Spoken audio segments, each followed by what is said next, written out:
নমস্কার, আমি doctor Souvik Sahu, consultant gastroenterologist and hepatologist, GBCH hospital. চলুন আজকে আমরা জেনে নিই রেকটাল ব্লিডিং সম্পর্কে কিছু তথ্য। রেকটাল ব্লিডিং, যা বাংলায় পায়খানার দ্বার দিয়ে রক্ত বেরোনো। যদি সেরকম কোনো সিমটমস আমাদের থাকে তাহলে আমরা কিভাবে অ্যাপ্রোচ করব? প্রথমেই আমরা rectal bleeding according to age, বয়স অনুসারে আমরা ভাগ করে নেব। কি কি কারণে রেকটাল ব্লিডিং হতে পারে? প্রথমেই আমরা চলে আসছি পিডিয়াট্রিক পপুলেশন, বাচ্চাদের। অনেক ক্ষেত্রে দেখা যায় 2 বছর, 3 বছর, 4 বছর বাচ্চাদের পায়খানার দ্বার দিয়ে রক্ত বেরোচ্ছে, পায়খানার সাথে মিশিয়ে বেরোচ্ছে। হতে পারে তাদের পায়খানার দ্বারে কোনো পলিপ আছে বা কোনো ফিশার, সেইখান থেকে রক্ত বেরোচ্ছে। তাহলে আর্জেন্টলি আপনাদের নিকটবর্তী কোনো গ্যাস্ট্রোএন্টারোলজিস্টের সাথে পরামর্শ করে কোলোনোস্কোপির দ্বারা সেই পলিপ রিমুভ করা যেতে পারে। এবং এটা খুবই সিম্পল প্রসিডিওর, ভয় পাওয়ার কিছু নেই। এবং পলিপ রিমুভ করে দেওয়ার পর ব্লিডিং বন্ধ হয়ে যায়।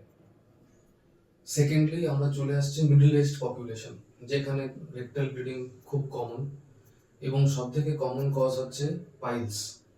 প্রথমেই দেখতে হবে যে সেই সমস্ত পেশেন্টসদের ক্ষেত্রে কনস্টিপেশন হচ্ছে কিনা।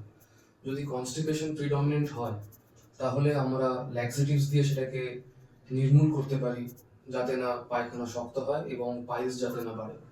সেকেন্ড, কোনো পেশেন্টসদের ক্ষেত্রে ব্লিডিং তার সাথে ওয়েট লস, তার সাথে অ্যাবডোমিনাল পেন যদি হয়, আমাদের ক্ষেত্রে তখন বুঝতে হবে যে কোনো পেশেন্টসদের কোলনে কোনো টিউমার হচ্ছে কিনা। সেই ক্ষেত্রে কোলোনোস্কোপি আবার একটা ইম্পর্টেন্ট ইন্টারভেনশন, যার দ্বারা আমরা টিউমারটাকে লোকেট করতে পারি। বায়োপসি নিয়ে তাড়াতাড়ি আমরা রোগটাকে ডায়াগনোসিস করে ম্যানেজমেন্টের দিকে এগোতে পারি।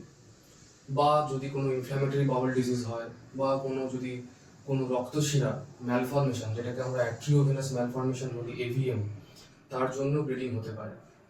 বয়সজনিত কারণে অনেক সময় মোর দ্যান 60 ইয়ার্স বা 70 ইয়ার্সে ফ্র্যাঙ্ক ব্লাড, একদম কাঁচা রক্ত পায়খানার দাঁত দিয়ে বেরোয়। সেই ক্ষেত্রে আমাদেরকে দেখতে হবে যে কোনো ডাইভার্টিকুলোসিস বলে কোনো রোগ হচ্ছে কিনা, বা টিউমারাস গ্রোথ বা কোনো ক্যান্সারাস গ্রোথ হচ্ছে কিনা, সেটা খুব ইম্পর্টেন্ট আমাদের দেখা।